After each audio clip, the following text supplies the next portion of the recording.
I'm in love with someone else, Jake, and I'm pregnant with his child, my wife Emily announced over dinner, holding her phone with his messages on it. I smiled. Great, because I just spoke to his wife. Her face turned pale when I dialed the number. Jake Thompson sliced through a rack of ribs, his knife gliding with precision in his bustling Austin butcher shop. The hum of customers filled the air, their chatter a testament to his hard-earned reputation. At 35, Jake had built this business from nothing, pouring 10 years of grit into making it the go-to spot for quality meat in Texas. Locals loved him, not just for his cuts, but for his habit of slipping free steaks to struggling families. Today, though, his mind wasn't on the meat. His wife, Emily, 30, had been acting off all week, her usual warmth replaced by distracted glances and clip dancers. At 6, Emily breezed into the shop, her purse slung over her shoulder.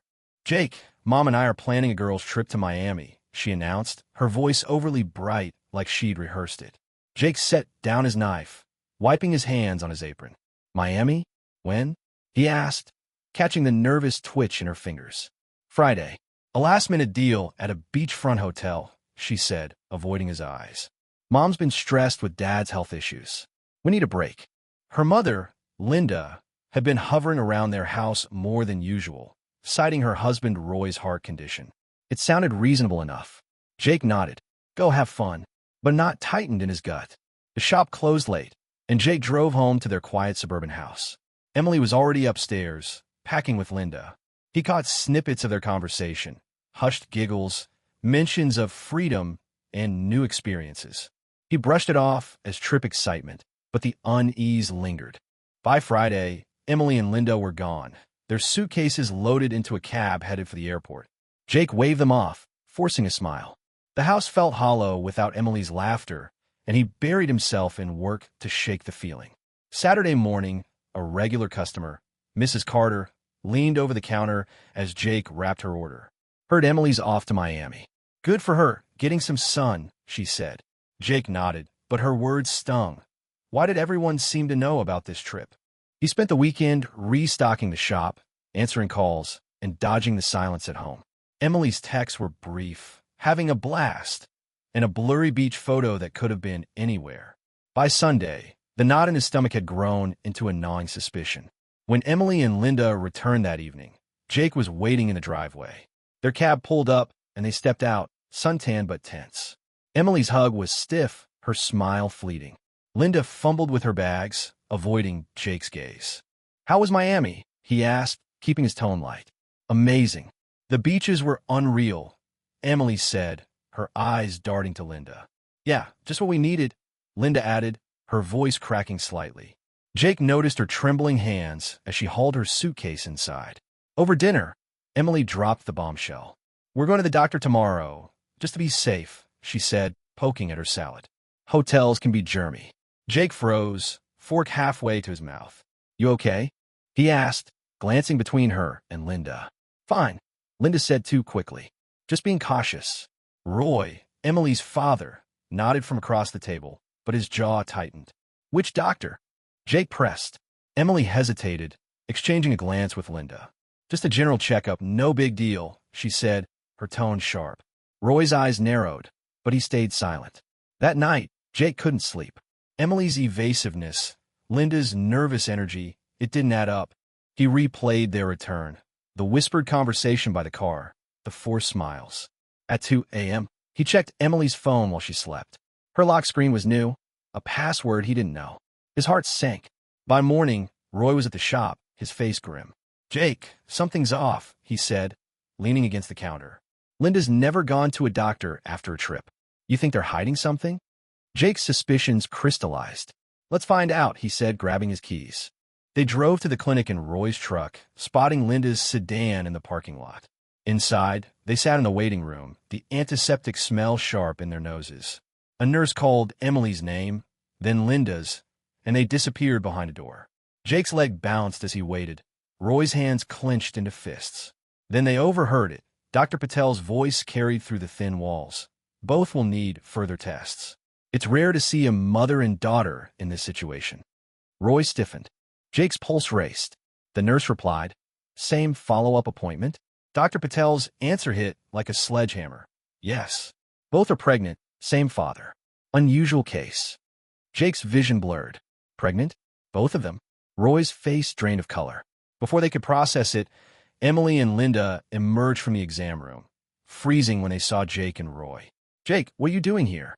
Emily stammered, her voice high. Jake stood, his legs unsteady. I could ask you the same thing, he said, his voice low but firm. Roy stepped forward, his eyes blazing. Pregnant? Both of you? With the same guy? Emily's face crumpled, but she recovered quickly. You misheard. It's not what you think, she said, clutching her purse. Linda nodded vigorously. The doctor was talking about someone else. Jake locked eyes with Emily, searching for the woman he thought he knew. Look at me and tell me you're not pregnant, he said. Her hesitation was brief, but damning. Roy caught it too. Answer him, Linda, he growled. Emily's defiance flared. This is ridiculous. We came for routine checks, that's all. You're paranoid. Jake didn't buy it. If it's so simple, let me talk to Dr. Patel. Let him confirm. Emily's jaw tightened. That's private. He doesn't have to tell you anything. Linda grabbed her arm, pulling her toward the exit. This is humiliating, Emily snapped, storming out. Linda followed, leaving Jake and Roy in stunned silence. In the parking lot, Roy slammed his fist on the truck's hood. They're lying, he said, his voice shaking with rage. Jake nodded, his mind racing. We need the truth, Roy. Whatever it takes.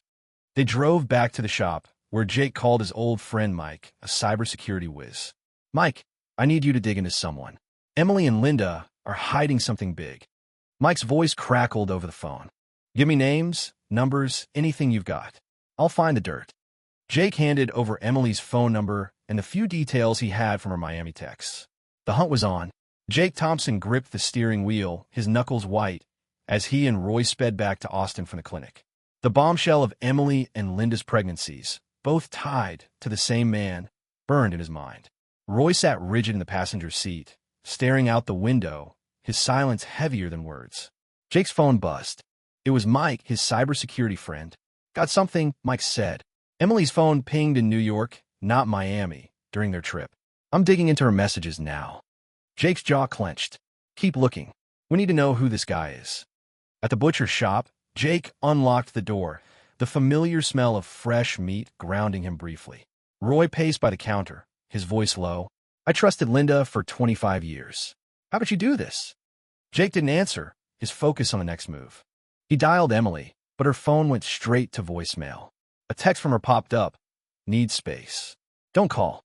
Roy checked his phone, finding a similar message from Linda. They're shutting us out, Roy muttered, tossing his phone onto the counter. Mike called back within the hour. Found a name, Nathan Cruz. He's a slick-talking consultant, based in Miami. Emily and Linda were messaging him for weeks before the trip. I got screenshots, flirty, secretive stuff. Jake's stomach churned. Anything else? He asked. Mike hesitated. Yeah, Nathan's got a history. Complaints from women in Atlanta and Phoenix about broken promises, but no charges stuck. I'm sending you his number and address. Jake thanked him and hung up, sharing the details with Roy. We confront them first, Jake said. Then we deal with Nathan. They drove to Jake's house, where Emily and Linda were unloading groceries, acting as if nothing had happened. Jake stormed in, Roy close behind. New York, not Miami, Jake said, his voice sharp. Emily froze, a bag of apples slipping from her hands. What are you talking about? She asked, her tone defensive. Roy stepped forward. We know about Nathan Cruz. You've been talking to him for weeks. Linda's eyes widened, but she recovered quickly. You're spying on us? That's low, even for you, she snapped. Jake ignored the deflection. You're both pregnant by this guy. Stop lying. Emily's face hardened. You don't get to accuse me in my own house. Roy slammed his hand on the kitchen table, then explained to Dr. Linda, we heard him. The room went silent. Emily's shoulders slumped, and she sank into a chair. Fine, she said, her voice barely above a whisper. We met Nathan in New York. He's different, ambitious, charming, not stuck in a rut like you two. Jake's chest tightened. You're pregnant by him, he said, not a question. Linda nodded slowly, tears welling. 8 weeks, she admitted. Roy staggered back, gripping the counter for support. You threw away our marriage for some con man? He asked. Emily's defiance returned. It's not like that. Nathan cares about us. He promised a future. Jake laughed bitterly. A future? He's a liar, Emily. He's done this to other women. Emily shook her head. You don't know him. Jake pulled out his phone, dialing Nathan's number on speaker. A smooth voice answered. Nathan Cruz, who's this? Jake's voice was steel. Jake Thompson, Emily's husband. You've got some explaining to do. Nathan chuckled. Wrong guy, pal. He hung up. Emily grabbed her phone, typing furiously. You're ruining everything, she hissed. Jake snatched the phone before she could send a message. A chat with Nathan filled the screen. Promises of a new life, plans to meet again. Jake tossed the phone back. He's using you. Both of you. Linda sobbed, but Emily stood firm. You don't understand. We're done here. She grabbed her keys and stormed out, Linda trailing behind. The door slammed, leaving Jake and Roy in stunned silence. Jake's phone buzzed again. Mike had sent an address in Miami and a bombshell. Nathan Cruz was married, with a kid and another on the way. His wife's name is Sarah, Mike said. She's in the dark. I also found bank transfers, small payments from Nathan to Emily and Linda, probably to keep them hooked. Jake's anger surged. He's playing them like pawns. Roy nodded, his face grim. We're going to Miami. This guy's not getting away with it. They booked flights that night, landing in Miami by noon the next day. Nathan's house was in a quiet suburb, a tricycle parked in the driveway. Jake knocked, and a woman answered, Sarah, mid-30s, visibly pregnant. Can I help you? She asked, her voice wary. Jake took a deep breath. I'm Jake Thompson. This is Roy. We need to talk about your husband, Nathan. Sarah's brow furrowed. What's he done? Roy handed her his phone, showing photos Mike had pulled from Nathan's secret social media. Him with Emily and Linda in New York, arms around them in a rooftop bar. Sarah's hand trembled as she scrolled. This can't be right, she whispered. Jake spoke gently. Emily's my wife. Linda's Roy's. They're both pregnant by Nathan. Sarah's knees buckled, and she gripped the doorframe. I'm expecting our second child, she said, her voice breaking. He's been traveling for work, but this, Roy stepped in. He's a fraud, Sarah. He's done this before. We're going to the police, but we need your help. Sarah's eyes hardened. Come inside. Show me everything. They sat in her living room, a toddler's toys scattered on the floor. Jake laid out the evidence. Messages, photos, bank transfers. Sarah's shock turned to fury. He sent the money? From our account? She asked, pulling up her bank app. Sure enough, small withdrawals matched the dates Mike had flagged. I trusted him, she said, tears falling. Jake leaned forward. We can stop him, Sarah. If you're in, we'll build a case. She nodded, resolute. I'm in. He's not ruining anyone else. Jake and Roy left Sarah with Mike's contact info, promising to stay in touch. On the flight back to Austin, Jake stared out the window, the weight of Emily's betrayal sinking deeper. Roy broke the silence. What if they warn him? Jake shook his head. They won't. Emily's too proud, and Linda's too scared. Back home, Jake found a note from Emily. Gone to a friend's. Don't follow. He crumpled it, his resolve hardening. Nathan Cruz had torn apart two families, but Jake wasn't done. The fight for justice was just beginning. Jake Thompson sat in his Austin butcher shop, the buzz of customers a distant hum as he stared at his phone. The Miami trip had confirmed Nathan Cruz's deception, and Sarah, Nathan's wife, was now an ally. Jake's friend Mike, the cybersecurity expert, had sent a new batch of evidence. Nathan's fake social media profiles, each tailored to lure women with promises of wealth and romance. Jake forwarded the files to Sarah, who was already working with a lawyer in Miami. Roy, sitting across from him, scrolled through the same evidence on his tablet. This guy's a predator, Roy said, his voice tight. We need to move fast. Jake nodded, dialing the Austin Police Department. He secured a meeting with Detective Ramirez, a no-nonsense officer known for cracking fraud cases. At the station, Jake and Roy laid out their case. Nathan's affairs with Emily and Linda, the pregnancies, the bank transfers, and his history of scamming women in other cities. Ramirez skimmed Mike's screenshots, his brow furrowing. This is solid, he said. I'll coordinate with Miami PD. If Sarah's on board, we can issue a warrant. Jake handed over Nathan's address and phone number. She's ready to testify, he said.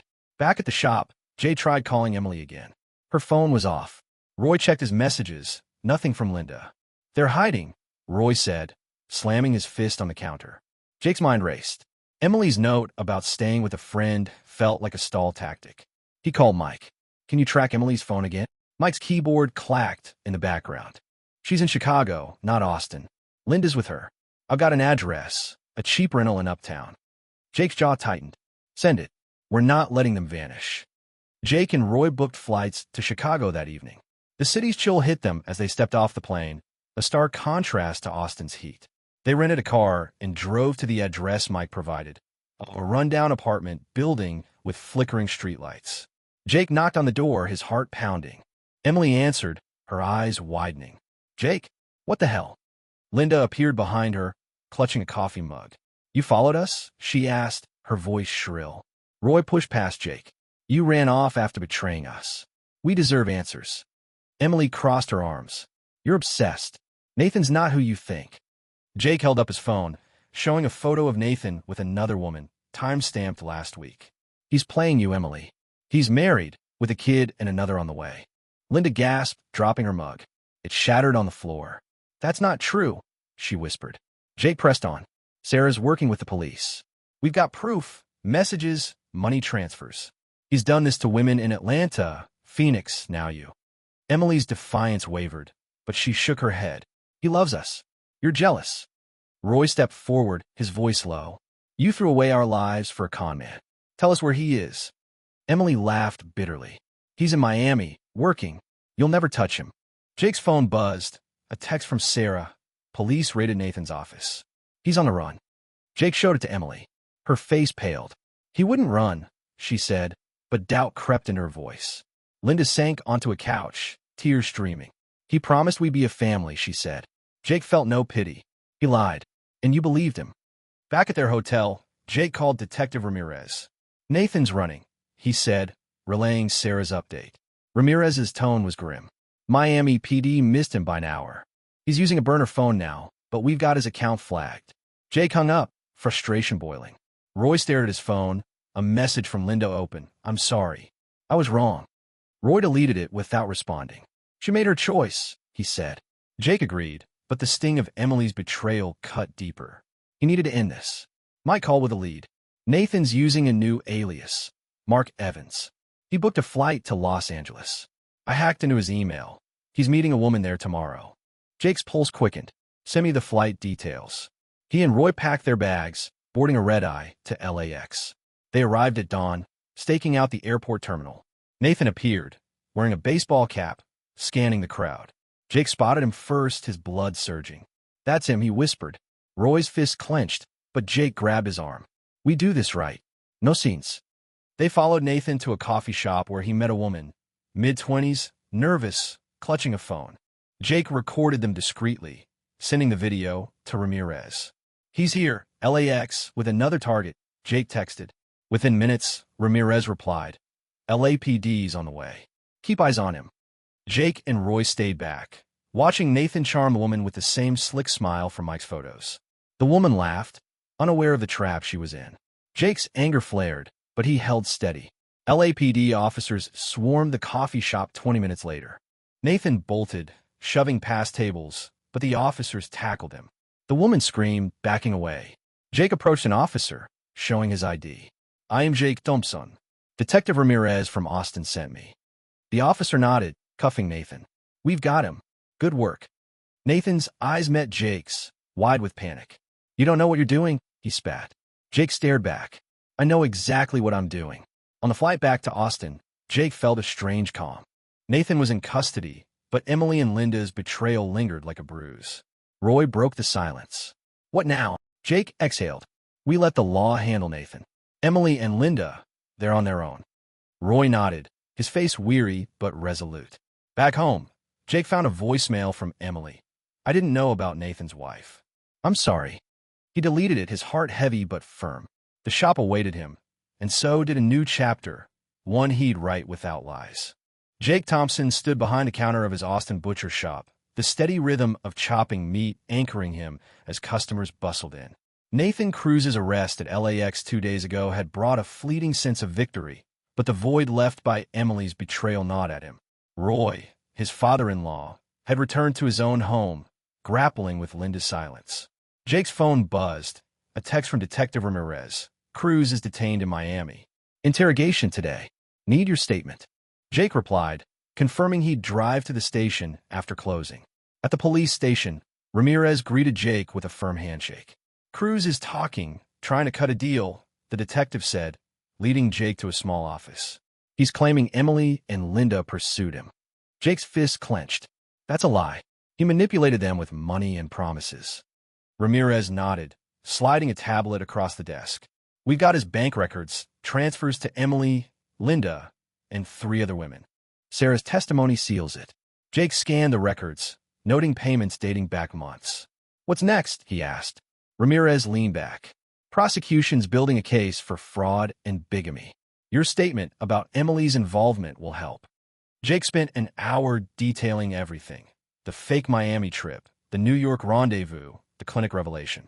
Writing it down felt like reliving the shock, but he pushed through. As he left, Ramirez clapped his shoulder. You did right exposing him. We're contacting other victims now. Jake nodded, but the weight of Emily's choices pressed harder. Driving back, he called Mike, his cybersecurity friend. Any sign of Emily or Linda? He asked. Mike's voice was grim. Still in Chicago.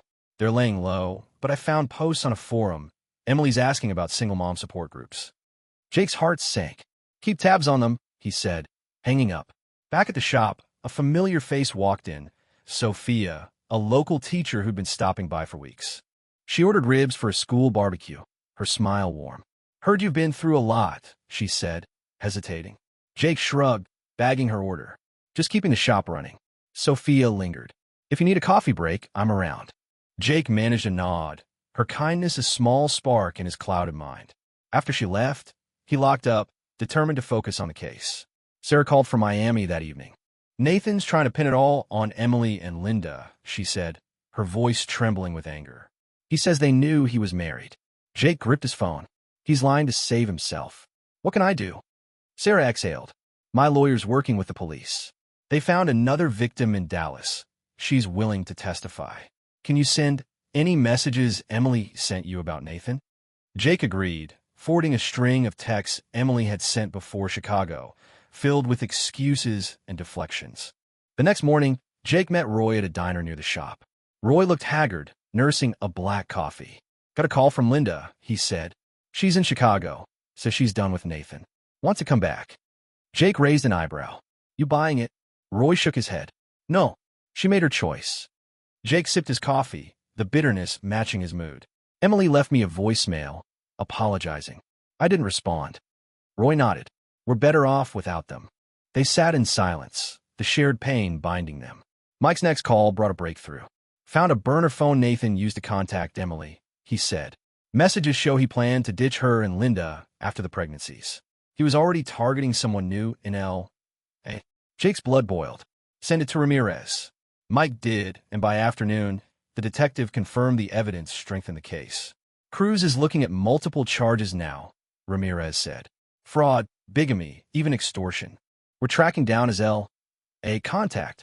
Jake drove to San Antonio that evening, checking on a new shop location he'd been eyeing. The distraction helped, but Emily's voicemail echoed in his head. He deleted it again, refusing to let her words pull him back. At the potential storefront, he met the realtor, who handed him a lease agreement. Prime spot, she said.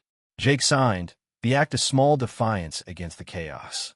As he walked the empty space, his phone rang, Sarah again. Police found another victim in Houston, she said. She's joining the case. Nathan's running out of moves.